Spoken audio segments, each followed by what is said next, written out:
प्रेरणास्पद कथाएं YouTube channel पर मैं धनंजय जैन आप सभी का हार्दिक अभिवादन करता हूं। दोस्तों, समुद्र के किनारे पर एक तेज लहर आई और उसने एक बच्ची की चप्पल अपनी लहरों के साथ बहाकर ले गई। बच्चे को बड़ा दुख हुआ और उसने समुद्र की रेत पर ही लिख दिया, समुंदर चोर है। एक मछुआरा बहुत सारी मछलियां पकड़कर लाया और बहुत खुश हुआ। उसने भी समुद्र की रेत पर लिख दिया, समुद्र मेरा पालनहार है, मेरी आजीविका का साधन है। इसी की वजह से मैं अपनी उदर पूर्ति करता हूं, मेरा परिवार चलता है।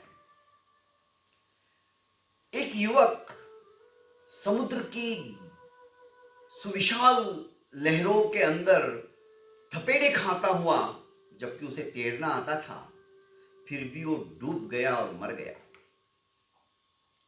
उसकी मां ने रेती पर लिख दिया, समुद्र हत्यारा है।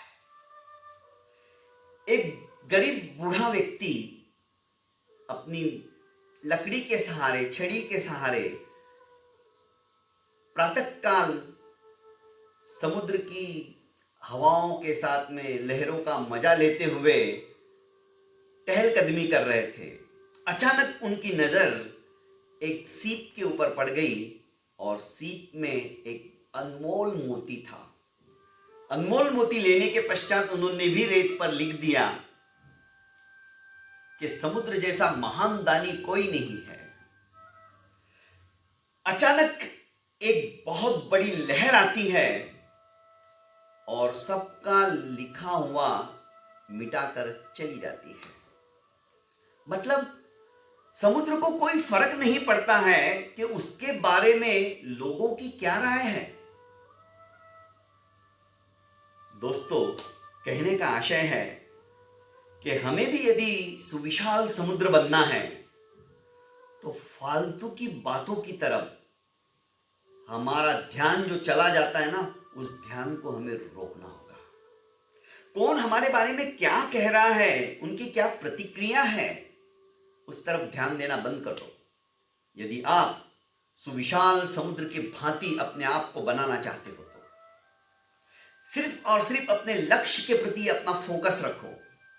यदि आप विद्यार्थी हो तो पढ़ाई के अंदर मैं कैसे अव्वल आ सकता हूं, आपका फोकस सिर्फ उसी पर होना चाहिए। यदि आप बिजनेसमैन हो तो मैं अपने बिजनेस की ग्रोथ शीघ्रातिशीघ्र कैसे कर सकता हूं, आपका लक्ष्य अपने बिजनेस पर ही होना चाहिए। एक टीचर है तो उसके मन में आना चाहिए कि मेरे पास आने वाले समस्त बच्चों को मैं अच्छे से अच्छे संस्कार कैसे दे सकूं, जो अपने देश के लिए, अपने समाज के लिए कुछ ना कुछ कर सके। वो जज्बा पैदा करने की ताकत, वो लक्ष्य टीचर के अंदर होना चाहिए।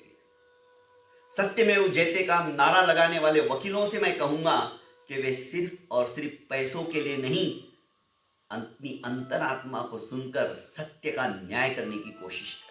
उनका फोकस सिर्फ उसी पे रहे। पैसे के लालच में आकर अन्याय का सहारा ना ले। प्रत्येक व्यक्ति के जीवन के अंदर अपने अपने कर्तव्य को समझने के लिए यदि हम अपना फोकस, अपना लक्ष्य, अपना ध्येय यदि फिक्स कर लेते हैं ना दोस्तों, हम जीवन के अंदर सफल होने लग जाते हैं और सुविशाल समुद्र के भांति हमारा जीवन बन जाता है। बहुत बहुत धन्यवाद दोस्तों। प्रेरणास्पद कथाएं की ये छोटी छोटी कहानियां, छोटी छोटी बातें यदि आपको अच्छी लगती है तो मेरे इस चैनल को लाइक कीजिए, सब्सक्राइब कीजिए और ज़्यादा से ज़्यादा शेयर कीजिए। प्रणाम।